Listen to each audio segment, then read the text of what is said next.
আসসালামু আলাইকুম এভরিওয়ান। আজকে আমরা part of circle, that means বৃত্তের আদ্য প্রান্ত জানার চেষ্টা করব। তো আসেন, বৃত্ত কাকে বলে আমরা এটা একটু বোঝার চেষ্টা করি। ধরেন এই হচ্ছে একটি পয়েন্ট যেটাকে আমরা ও সেন্টার ধরে যদি কাজ করি, দেখেন এই পয়েন্ট থেকে বা এই সেন্টার থেকে নির্দিষ্ট দূরত্ব বজায় রেখে, ধরেন আর ইউনিট দূরত্ব বজায় রেখে এই যে চতুর্দিক দিয়ে এখানে যে সকল বিন্দুগুলো আছে এই সকল বিন্দুর সংযোগ বক্ররেখা যেটা, সেটাকে আমরা কি বলছি? বৃত্ত বলছি। এখন এই যে আমরা সেন্টার থেকে এই বৃত্তের পরিদস্থ একটি বিন্দুর এই যে সংযোগ সরলরেখা, সেটাকে বলা হয় ওই বৃত্তের রেডিয়াস। ঠিক আছে, তাহলে এটা হচ্ছে রেডিয়াস। রেডিয়াস মানে হচ্ছে কি? ব্যাসার্ধ। আর রেডিয়াসকে আইডেন্টিফাই করা হয় কি দ্বারা? আর দ্বারা। এখন আসেন, আমরা যদি বলি সাপোজ এই বৃত্তের একটি পয়েন্ট হচ্ছে, ধরেন এই এ পয়েন্ট বৃত্তস্থ, আরেকটি পয়েন্ট হচ্ছে ধরেন বি। এই যে পরিদস্থ বা বৃত্তস্থ দুইটি বিন্দু এ এবং বি, এই দুইটি বিন্দুর সংযোগ সরলরেখা, এই যে ধরেন একটা সংযোগ সরলরেখা এ বি পেয়েছেন, এটার নাম কি? এই সংযোগ সরলরেখার নাম হচ্ছে জে বা কর্ড। তার মানে কর্ড বা জে কাকে বলে? বৃত্তের পরিদস্থ যে কোনো দুই বিন্দুর সংযোগ সরলরেখাকে বলা হয় জে।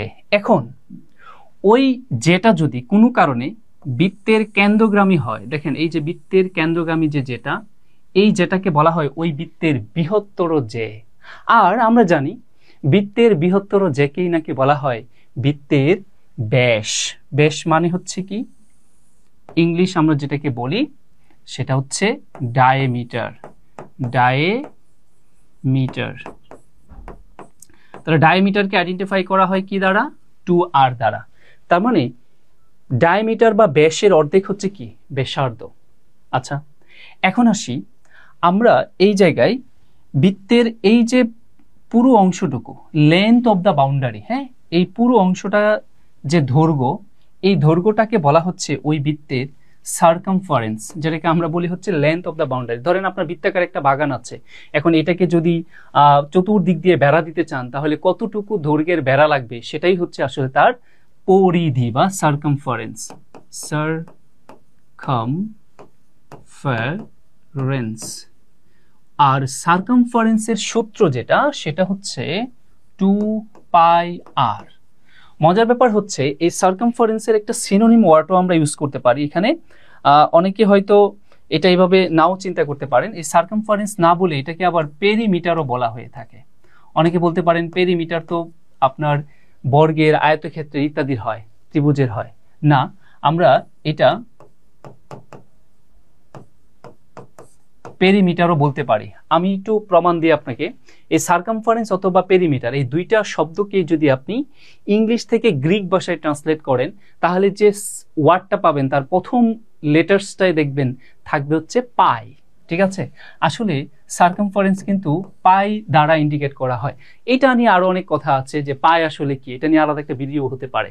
আসেন আমরা এই বৃত্তের অন্যান্য পার্টে যাই। সেটা হচ্ছে, খেয়াল করেন, আমরা যদি এইখানে বলি যে ধরেন এই এ বিন্দু থেকে আমরা এই দিক দিয়ে, এ বিন্দু থেকে আমরা এই দিক দিয়ে এই যে অংশটুকু পরিধির বৃহত্তর একটা অংশ, দেখেন পরিধির সর্ববৃহৎ একটা অংশ, একদম কোথা পর্যন্ত? এই বি পর্যন্ত। এই যে পরিধির সর্ববৃহৎ অংশ, সেটাকে বলা হয় অধিচাপ। মানে আমরা ইংলিশে যেটাকে বলি মেজর আর্ক। ঠিক আছে, আর্ক, অধিচাপ। তাহলে উপচাপ কোন অংশটুকু? এই যে দেখেন বৃত্তের এ বিন্দু থেকে এই নিচের অংশটুকু, ছোট অংশটুকু, এই দিক দিয়ে বি পর্যন্ত, এই যে ছোট অংশটুকু চাপ, পরিধির যে ছোট অংশটুকু, সেটাকে বলা হচ্ছে উপচাপ, মানে মাইনর আর্ক।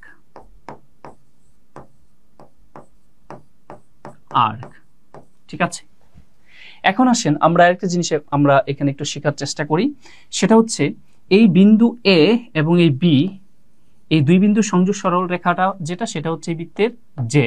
এই জে আর এই দিক দিয়ে হচ্ছে উপচাপ বা মাইনর আর্ক, এইটুকু মিলে বৃত্তের যে এই যে জায়গাটুকু দখল করে রাখছে, বৃত্তের এই অংশটুকু ক্ষেত্রফলের এই অংশটুকু যে দখল করে রাখছে, সেই অংশটুকুকে বলা হয় সেগমেন্ট, বা আমরা যেটাকে বলি বৃত্তাংশ। তো এইটাকে বলা হয় মাইনর সেগমেন্ট, মানে মাইনর সেগমেন্ট। আর এই যে উপরের বৃহৎ বৃত্তের পরিধি ক্ষেত্রফলের বৃহৎ অংশটুকু, যেটুকু এই অধিচাপ এবং এই যা মিলে এই যে বৃহৎ অংশটুকু, হ্যাঁ, এই বৃহৎ অংশটুকুকে বলা হবে মেজর সেগমেন্ট। ঠিক আছে, তাহলে আমরা সেগমেন্ট শিখে গেলাম। এখন আমরা আরেকটা পার্ট শিখবো, সেটা হচ্ছে সাপোজ আমরা যদি বলি এখানে এই কেন্দ্র থেকে এই দিক দিয়ে আরেকটি আমরা ব্যাসার্ধ আর ধরে নিলাম, আর এই দিক দিয়ে আরেকটা ব্যাসার্ধ হচ্ছে এটা, এই দুইটা ব্যাসার্ধ পরস্পর সমান হবে। আমরা জানি বৃত্তের সকল ব্যাসার্ধ পরস্পর সমান, এবং চাপের এই অংশটুকু এই দিক দিয়ে ধরেন, এই অংশটুকু যে চাপ, উপচাপ অংশটুকু, আমরা এইটাকে আইডেন্টিফাই করি, ধরেন এখানে সি আর এটা হচ্ছে কি ডি। এই যে সিডি চাপ আর এইখান দিয়ে দুইটি ব্যাসার্ধ আর সেন্টারের এই অংশটুকু, এই কোণের এই অংশটুকু ধরেন থিটা কোণ মিলে যে এই যে জায়গাটুকু, এই যে ক্ষেত্রফলের বৃত্তের ক্ষেত্রফলের এই যে জায়গাটুকু দখল করে আছে, এই অংশটুকু দেখেন অনেকটা যারা পিৎজা খান পিৎজার স্লাইসের মতো মনে হচ্ছে। এই যে অংশটুকু, এই অংশটুকুকে বলা হয়, এই অংশটুকুকে বলা হয় সেক্টর। সেক্টর মানে এই অংশটুকে বলা হয় বৃত্তকলা বাংলায়। এখন এই সেক্টরের এরিয়া বের করা একটি সূত্র আছে, চলেন আমরা সেটা একটু দেখি। Area of sector. তো এরিয়া অফ সেক্টরের সূত্র যেটা, সেটা একটু খেয়াল করি আমরা কিভাবে বের করব, মুখস্থ করব না, জাস্ট একটু বোঝার চেষ্টা করব। সেটা হচ্ছে, খেয়াল করেন এই যে কেন্দ্রে থিটা কোণ, এই অংশটুকু, এই থিটা কোণটুকু আমরা বলতে পারি ওই পুরো বৃত্তের যে কোণ, পুরো বৃত্ত কত degree, 360 degree, that means 360 degree. এই 360 ডিগ্রির মধ্যে এই থিটা ডিগ্রিটুকু বোঝাচ্ছে। এখন আসেন, এই যে ক্ষেত্রফলের এই অংশটুকু, এই অংশটুকু কি পুরো বৃত্তের ক্ষেত্রফলের একটা অংশ।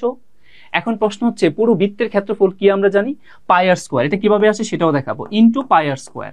তার মানে দেখেন এর সাথে যদি পাই আর স্কোয়ার গুণ করে দেয়, তাহলে আমরা যেটা পাবো সেটা হচ্ছে এরিয়া অফ সেক্টর। তার মানে কি বৃত্তের বৃত্তাংশ যেটা, না এটাকে বলা হবে বৃত্তকলা, বৃত্তকলার ক্ষেত্রফল আমরা পেয়ে গেলাম। এখন আরেকটা প্রশ্ন এখান থেকে হয়, সেটা হচ্ছে এই যে ডি পয়েন্ট থেকে এই সি পয়েন্টটুকু, এই যে উপচাপ, এই যে চাপটুকু, এই বৃত্তকলার এই চাপটুকু, এই চাপের লেন্থও বের করতে বলা হয়। তাহলে এই চাপের লেন্থ বের করার সূত্রটা কি হবে সেটাও আমরা একটু বুঝে নেই। সেটাকে বলা হয় length of the arc. Length of the arc. এই লেন্থ অফ দ্য আর্ক আমরা কিভাবে পাবো একটু বোঝার চেষ্টা করি। এখানে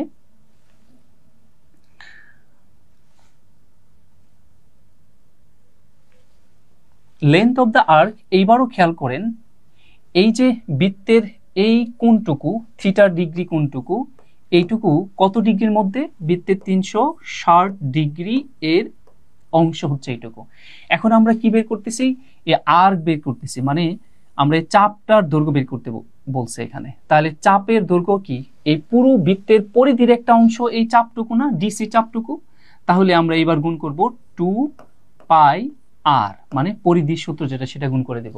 তাহলে আমরা যেটা পেয়ে যাব সেটা হচ্ছে লেন্থ অফ দা আর্ক, ওই বৃত্তকলার যে চাপটুকু তার দৈর্ঘ্য আমরা এখানে পেয়ে যাব। আচ্ছা, এখন আসি আমরা এখান থেকে আরো কিছু প্রশ্ন আমরা বেসিক এখানে জানতে পারি। সেটা হচ্ছে, ধরেন বৃত্তের পরিধস্থ যে কোনো বিন্দুতে আমরা সর্বোচ্চ একটি স্পর্শক অঙ্কন করতে পারি। এই হচ্ছে এখানে বৃত্তের একটি নির্দিষ্ট বৃত্তস্থ বিন্দু, ধরেন এই বিন্দু, এই বিন্দুতে আমরা একটা স্পর্শক অঙ্কন করতে পারি, আর এই স্পর্শকটাকে ইংলিশে বলা হয় ট্যানজেন্ট। ঠিক আছে, ওকে। এখন আসেন আমরা একটু বোঝার চেষ্টা করি আরেকটা জিনিস, সেটা হচ্ছে ধরেন এইখান থেকে শুরু করে একদম বৃত্তটাকে ছিঁড়ে বের হয়ে গেল এই দিক দিয়া, ঠিক আছে, এই যে বাহুটা যেটা একদম বৃত্তের এ পাশ দিয়ে ঢুকে ওই পাশ দিয়ে বের হয়ে গেল, এই বাহুটার নাম কি? এটাকে বলা হয় ছেদক বা সেকেন্ড, বা ছেদক বলা হয়। ঠিক আছে, আচ্ছা এখন আমরা বৃত্তের আরো কিছু অংশ দেখব। তার জন্য আমাদের আসলে এইখানে আর সম্ভব হচ্ছে না, আমরা আরেকটা বৃত্ত নিয়ে কথা বলি। আমরা আবার একটা বৃত্তটা এঁকে নেই।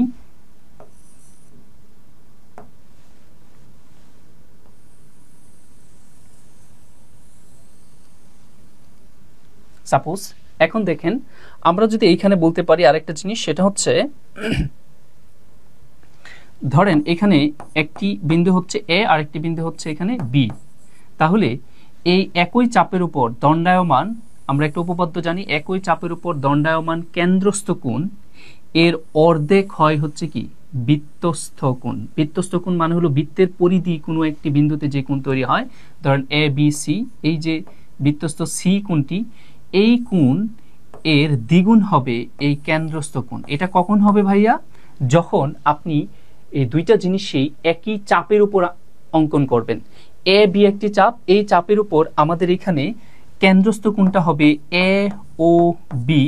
এই কেন্দ্রস্থ কোণের অর্ধেক নাকি হবে এই বৃত্তের বৃত্তস্থ কোণ, কোনটি? A C B, A C B. ঠিক আছে, অথবা এটাকে আমরা উল্টেও বলতে পারি। উল্টে বলাটা কেমন?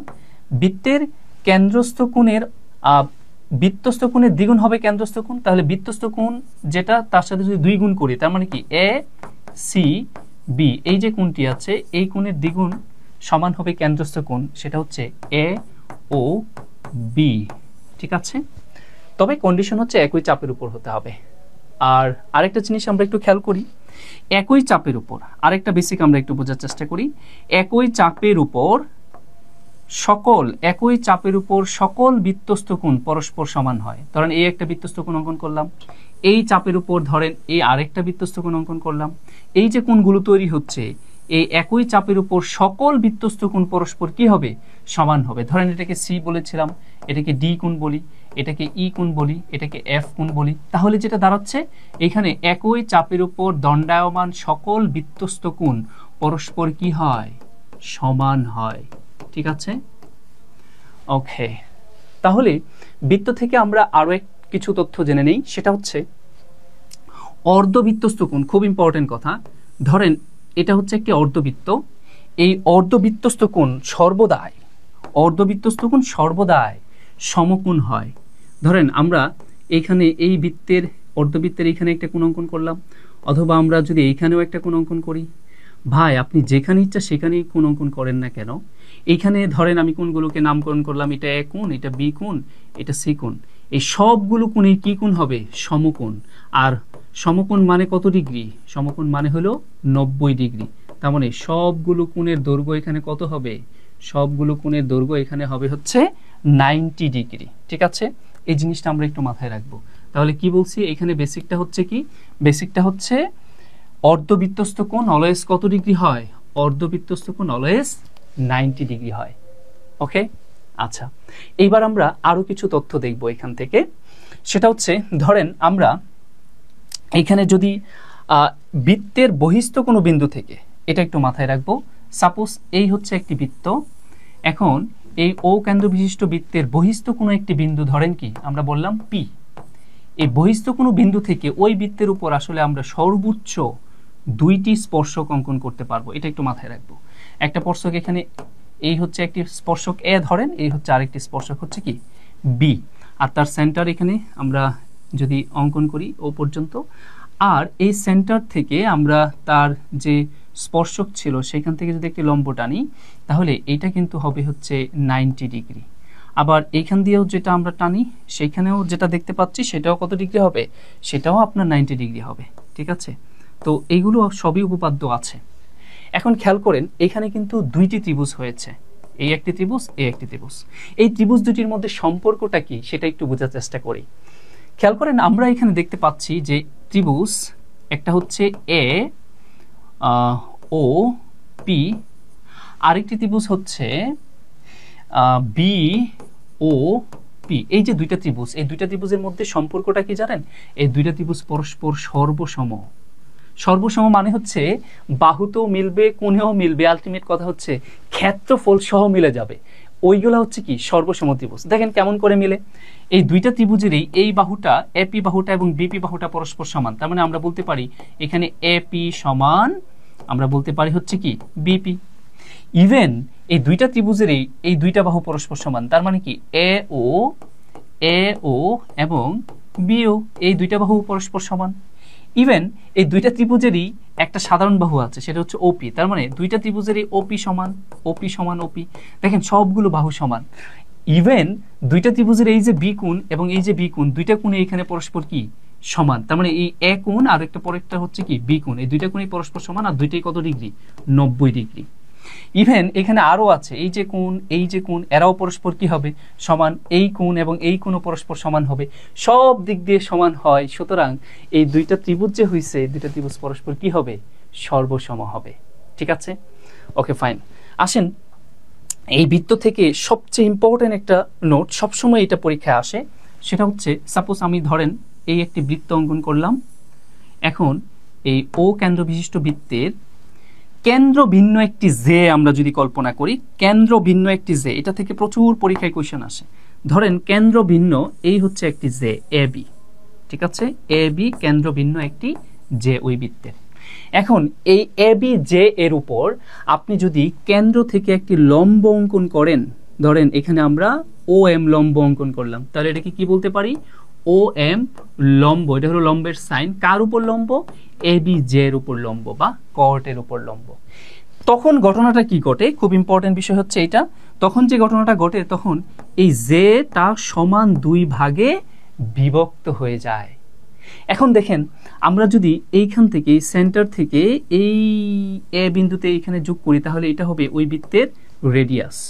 এখন খেয়াল করেন এখান থেকে মজার যে কোশ্চেনটা হয়, আমি আপনাদের এখান থেকে কোশ্চেনটা রেডি করে দেই। ধরেন এই লম্ব যেটা ও এম, তার দৈর্ঘ্য যদি আমি 4 বলি, আর এ এম এর দৈর্ঘ্য যদি আমি 3 বলি, এখন প্রশ্ন করা হতে পারে তাহলে এই বৃত্তের রেডিয়াস কত হবে।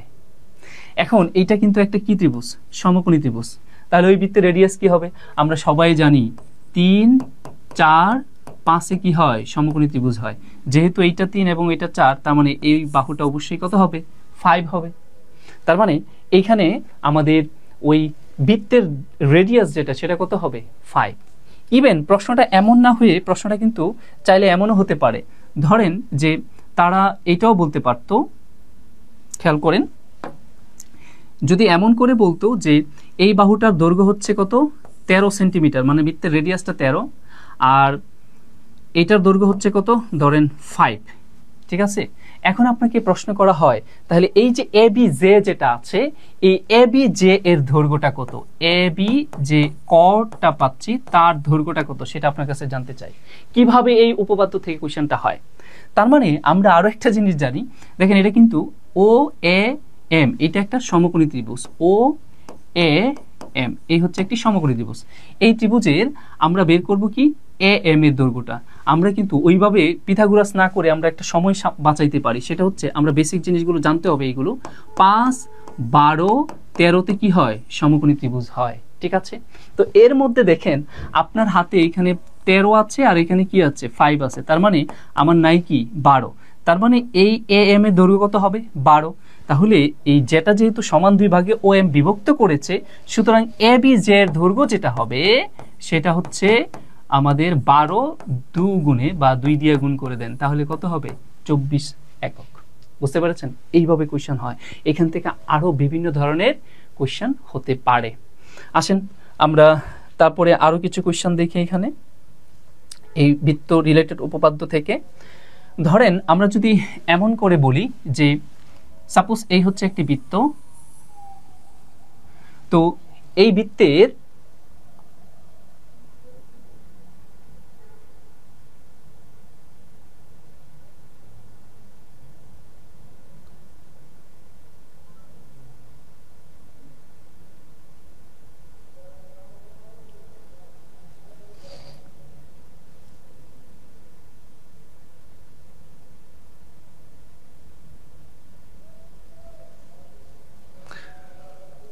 ওকে, এখন আমরা দেখব বৃত্তের সাথে বর্গ, আয়তক্ষেত্র, এদের সম্পর্কগুলো। খেয়াল করেন, আমি যদি বলি এই হচ্ছে একটি বৃত্ত, আমরা যদি বলি যে এই বৃত্তের ভিতর একটি বর্গ অঙ্কন করা হলো, সাপোজ এই হচ্ছে একটি বর্গ, এগুলো থেকে প্রচুর পরীক্ষায় কোয়েশ্চেন আসে। হ্যাঁ, এই যে বর্গটা, যে বর্গের প্রত্যেক বাহুর দৈর্ঘ্য আমি এ বলে দিচ্ছি।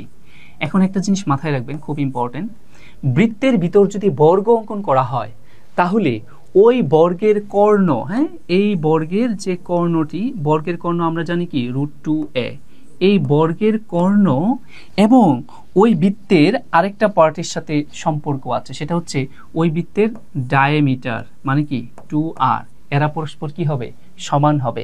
তার মানে বৃত্তের ভিতর যদি কোনো বর্গ অঙ্কন করা হয় তাহলে ওই বৃত্তের ডায়ামিটার মানে কি 2r, ওই বৃত্তের ডায়ামিটার এবং ওই বর্গের কর্ণ পরস্পর কি হয়, সমান হয়। এই জিনিসটা আমাদের অবশ্যই মাথায় রাখতে হবে, ঠিক আছে? ওকে, যদি গল্পটা চেঞ্জ হয়ে যায়, মানে চেঞ্জ হয়ে যাওয়া মানে কি, ধরেন এই বর্গের ভিতরে যদি, এইবার যদি আমরা বর্গের ভিতরে, যে বর্গের প্রত্যেক বাহু এ, এই বর্গের ভিতরে যদি বৃত্ত অঙ্কন করতে চাই, বর্গের ভিতরে বৃত্ত অঙ্কন করলে ঘটনাটা কি হয় খেয়াল করেন। এটা যদিও বর্গের মতো নাও লাগতে পারে, অনেকে মনে করতে পারেন এটা আয়তক্ষেত্র হয়ে গিয়েছে, তো যেহেতু হাতে অঙ্কন করেছি ওইটা ধরে নেন বর্গ। তাহলে এই বর্গ এবং এই বৃত্তের ব্যাস, এদের মধ্যে একটা সম্পর্ক আছে, সেই সম্পর্কটা কি একটু আইডেন্টিফাই করার চেষ্টা করেন। দেখেন এই বর্গ, এই বৃত্তের ডায়ামিটারটা কি 2r। এখন একটু খেয়াল করেন এই বৃত্তের ডায়ামিটার আর বর্গের এক বাহু পরস্পর কি সমান হয় কিনা, অফকোর্স সমান হয়। তার মানে আমরা যদি বর্গের ভিতরে বৃত্ত অঙ্কন করি, বর্গের ভিতরে বৃত্ত অঙ্কন করি, তাহলে ওই বর্গের এক বাহু এবং ওই বৃত্তের ডায়ামিটার পরস্পর কি হয়, সমান হয়, ঠিক আছে? এখন আসেন আমরা একটু দেখব যে এই বৃত্তের সাথে আয়তক্ষেত্রের সম্পর্কটা একটু নির্ণয় করার চেষ্টা করি। ধরেন এই বৃত্তের ভিতর আমরা একটা আয়তক্ষেত্র অঙ্কন করতে যাচ্ছি। আয়তক্ষেত্র অঙ্কন করা, ধরেন এই হচ্ছে একটি আয়তক্ষেত্র, সাপোজ। এখন এই আয়তক্ষেত্র এবং এই বর্গের মধ্যে, এই বৃত্তের মধ্যে একটি সম্পর্ক আছে, সেটা কি একটু খেয়াল করেন। এই আয়তক্ষেত্রের কর্ণ এবং ওই বৃত্তের ডায়ামিটার পরস্পর কি সমান। ধরেন আয়তক্ষেত্রের দৈর্ঘ্যটা যদি a বলি, প্রস্থটা যদি b বলি, তাহলে এই আয়তক্ষেত্রের কর্ণের সূত্র আমরা কি জানি, √, এখানে a² + b², এটা হচ্ছে কর্ণের সূত্র। তাহলে আয়তক্ষেত্রের কর্ণ এবং ওই বৃত্তের ব্যাস পরস্পর কি হবে, সমান হবে। তার মানে আমরা বলতেই পারি 2r সমান হচ্ছে ওই কি আয়তক্ষেত্রের কর্ণ √, a² + b², এরা পরস্পর কি হয়, সমান হয়, ঠিক আছে? এখন আসেন আমরা একটু দেখার চেষ্টা করি যে বৃত্তের ভিতর একটা জিনিস বলা হয় যে বৃত্তের ভিতর অঙ্কিত সকল সামান্তরিক একটি আয়ত। কারণ আপনি বৃত্তের ভিতর কখনো কি অঙ্কন করতে পারবেন না, কোনো সামান্তরিক অঙ্কন করতে পারবেন না, সম্ভব না, ঠিক আছে? তাই বলা হয় কি যে বৃত্তের ভিতর অঙ্কিত সামান্তরিক একটি আয়ত, ঠিক আছে? বৃত্তের ভিতর অঙ্কিত সামান্তরিক একটি আয়ত, এই জন্যই বলা হয়। ওকে, এখন আসেন আরেকটা জিনিস আমরা একটু দেখি যে আপনি যদি বৃত্তের ভিতর কোনো ট্রাপিজিয়াম অঙ্কন করেন তাহলে গল্পটা কেমন হয়। আমরা যদি বৃত্তের ভিতর কোনো ট্রাপিজিয়াম অঙ্কন করি, সাপোজ এই হচ্ছে একটি ট্রাপিজিয়াম, ঠিক আছে? তো এই ট্রাপিজিয়ামের যে এই যে তির্যক বাহুদ্বয়, মাথায় রাখবেন, আমরা যদি বৃত্তের ভিতর কোনো ট্রাপিজিয়াম অঙ্কন করি তাহলে ওই ট্রাপিজিয়ামের তির্যক বাহুদ্বয় পরস্পর সমান থাকে, ঠিক আছে? খুব ইম্পর্টেন্ট জিনিস, বৃত্তের ভিতর যদি ট্রাপিজিয়াম অঙ্কন করি তাহলে এই যে এখানে AD তির্যক বাহুটা আর BC তির্যক বাহুটা, এরা পরস্পর কি হয়, সমান হয়, ঠিক আছে? ওকে, এইবার আমরা বৃত্ত সম্পর্কিত আরো একটি ইম্পর্টেন্ট তথ্য আপনাদের দেব, সেটা নিয়ে প্রচুর পরীক্ষায় প্রশ্ন আসে। সেটা কেমন খেয়াল করেন, বৃত্তের ভিতর যদি আমরা সমবাহু ত্রিভুজ অঙ্কন করি তাহলে ওই সমবাহু ত্রিভুজের রেডিয়াসের সূত্রটা কেমন হয়। সাপোজ এই বৃত্তের ভিতর আমরা একটি সমবাহু ত্রিভুজ অঙ্কন করলাম। সমবাহু ত্রিভুজ মানে হলো যে ত্রিভুজের তিনটি বাহুই পরস্পর কি হবে, সমান হবে। তখন ওই বৃত্তের রেডিয়াস বের করার একটি সূত্র আছে। আমরা যদি এই সূত্র অ্যাপ্লাই করে ম্যাথটা করতে চাই তাহলে কিন্তু আমাদের সবচাইতে বেশি সময়, সবচাইতে কম সময় লাগবে, ঠিক আছে? এখন আমরা এই বৃত্তের ভিতর সমবাহু ত্রিভুজ যদি অঙ্কন করা থাকে তার রেডিয়াস বের করার সূত্র হলো a/√3। এটা মাথায় রাখবেন। এখন প্রায় দেখবেন পরীক্ষায় বলা হয় এমন একটা কোশ্চেন, কেমন বলা হয় যে বৃত্তের ভিতর অন্তর্লিখিত সমবাহু ত্রিভুজ আর ওই বৃত্তের রেডিয়াস যদি 6 সেন্টিমিটার হয় তাহলে এই সমবাহু ত্রিভুজের ক্ষেত্রফল কত সেটা জানতে চাওয়া হয়। এখন আপনি সমবাহু ত্রিভুজের ক্ষেত্রফলটা যদি বের করতে চান তাহলে আপনি একটু চিন্তা করে দেখেন তো, সমবাহু ত্রিভুজের ক্ষেত্রফলের সূত্র আমরা কি জানি? সমবাহু ত্রিভুজের ক্ষেত্রফলের সূত্র বা ইকুইল্যাটারাল ট্রায়াঙ্গেলের এরিয়ার সূত্র হলো √3/4 ইন্টু বাহু স্কোয়ার মানে এ স্কোয়ার। তাহলে আপনার এই সমবাহু ত্রিভুজের ক্ষেত্রফলটা বের করতে গেলে আপনার first of all you have to calculate what is the value of side. কার সাইড? ওই সমবাহু ত্রিভুজের একটি বাহুর দৈর্ঘ্য কত সেটা আগে জানতে হবে। তো সেটা আপনি কিভাবে জানবেন? তো সেটা জানতে গেলে আপনি একটু মাথায় রাখেন, এইখানে আমাদের এই বৃত্তের ভিতর যদি সমবাহু ত্রিভুজ অঙ্কন করা থাকে তাহলে তার রেডিয়াস বের করার সূত্রটা কি সেটার উপর একটু এমফাসাইজ করেন। রেডিয়াস বের করার সূত্র কি? a/√3। তাহলে আমাদের এখানে খেয়াল করেন তো রেডিয়াসের মান দেওয়া আছে কিনা, কত দেওয়া আছে? রেডিয়াসের মান 6 দেওয়া আছে। তাহলে 6 সমান আমরা বলতে পারি a/√3। এখন এইখান থেকে যদি আমরা ক্যালকুলেশন করি এর একটা মান বের করতে পারি, সেটা কি বের হয়? 6√3। দেখেন আমাদের এর মান কিন্তু হয়ে গেল। এখন আমরা এরিয়া বের করতে পারবো, মান বসিয়ে দেই। আমরা যদি এখন মান বসাই এখানে √3 ডিভাইডেড এখানে 4 আর এর মান কত পেয়েছি? 6√3 তার উপরে হোল স্কোয়ার।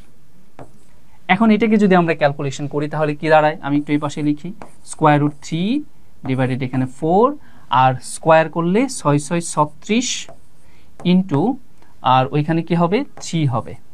এখন 4 দিয়ে 36কে কাটলে এখানে কত হয়? 4 নং 36 আর 3 নং কত? 27। তার মানে 27√3 হবে ওই বৃত্তের এরিয়া। এই প্রশ্নটা কিন্তু সবসময় থাকে। আমাকে ইদানিং প্রচুর প্রশ্ন করছে, যে কেউ একজন স্টুডেন্ট কমেন্টস করছে যে ভাই বৃত্তের ভিতর যদি সমবাহু ত্রিভুজ অঙ্কন করা থাকে এবং ওই সমবাহু ত্রিভুজের এরিয়াটা কত যদি ওই বৃত্তের রেডিয়াস 6 সেন্টিমিটার থাকে। আপনি হয়তো এই ভিডিওটা দেখলে আপনার একদম বিষয়টা ক্লিয়ার হয়ে যাবে। এখন আসেন, যদি গল্পটা একটু চেঞ্জ হয়ে যায়, চেঞ্জ হয়ে যাওয়া মানে কেমন? সেটা যদি এইরকম হয় যে আমরা সমবাহু ত্রিভুজের ভিতর, হ্যাঁ সমবাহু ত্রিভুজের ভিতর, আমি বিষয়টা মুছে দেই। এখন যে তথ্যটা আমরা জানার চেষ্টা করব সেটা হচ্ছে সমবাহু ত্রিভুজের ভিতর যদি বৃত্ত অঙ্কন করা থাকে তাহলে এই গল্পটা কেমন হয়। এখন আমরা দেখব সমবাহু ত্রিভুজের ভিতর যদি বৃত্ত অঙ্কন করা হয় তাহলে তার রেডিয়াস বের করার সূত্রটা কি হয়। তো সাপোজ এই হচ্ছে আমাদের একটি সমবাহু ত্রিভুজ, কেমন, যার প্রত্যেকটা বাহুর দৈর্ঘ্য হচ্ছে কি a ইউনিট ধরেন। এখন এর ভিতরে যদি আমরা একটি বৃত্ত অঙ্কন করি, এখন এর ভিতর যদি আমরা বৃত্ত অঙ্কন করি তাহলে ওই বৃত্তের রেডিয়াস আর এর মান বের করার সূত্রটা তাহলে কি হবে? তখন আমাদের ওই রেডিয়াস বা আর এর মান বের করার সূত্র হবে a/2√3। ঠিক আছে, এটা মাথায় রাখবো। তাহলে আমাদের খুব দ্রুতই এখান থেকে যদি বলা হয় বৃত্তের ক্ষেত্রফল কত, আমরা কিন্তু সেটা বের করে নিয়ে আসতে পারবো। বৃত্তের ক্ষেত্রফল পাই আর স্কোয়ার, সেখান থেকে এই ক্যালকুলেশনটা করে আর এর মানটা আমরা বের করে নিয়ে আসতে পারবো। তখন ওই প্রশ্নে কার মান দেওয়া থাকবে? তখন এই প্রশ্নে এক বাহুর দৈর্ঘ্য দেওয়া থাকবে। সাপোজ ধরেন এক বাহুর দৈর্ঘ্য যদি আমরা বলি 2, তাহলে ওই বৃত্তের এরিয়া কত হবে? আপনারা এই ক্যালকুলেশন করে বের করে নিন। স্বপ্ন পূরণের অভিযাত্রায় পাশে থাকার অঙ্গীকার ক্যারিয়ার।